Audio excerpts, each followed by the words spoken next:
The COVID-19 pandemic affected this year's high school sports season, most notably for incoming players. For freshman Evan Huang, a rising star on the TJ Varsity basketball team, these alterations have impacted playing and team bonding. It has affected the season because we all have to wear masks when we play now, and a lot of activities such as um, riding the bus as a team got canceled. Despite the restrictions, Evan's teammates quickly learned that he was an outstanding player at tryouts and during practices.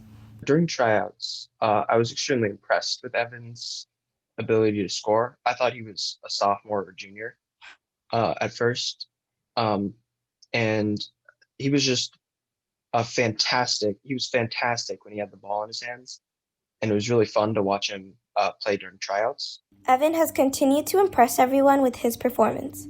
In their game against Justice High School on January 9th, he and his teammate Nathan scored 10 and 14 second-half points respectively, which secured a 47-39 win for TJ.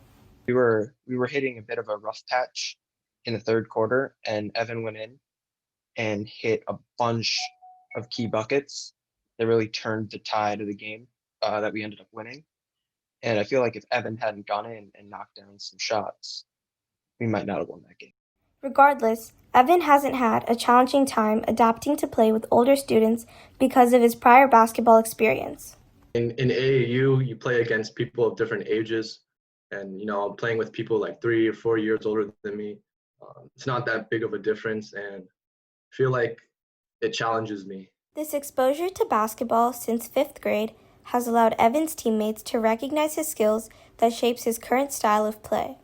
I think it's his confidence, because a freshman on a varsity basketball team can be extremely scary for some people, but I think Evan has shouldered that with a lot of confidence. He doesn't back away from scoring in fear of missing. Instead, he takes the shot thinking he'll make it. As the season comes to a close, Evan and his teammates hold high aspirations for the next season to be in person and for their team's future successes. However, before their season ends, watch them play George Marshall on January 20th at 7:30, which will be streamed through Facebook Live on the TJ Colonials page.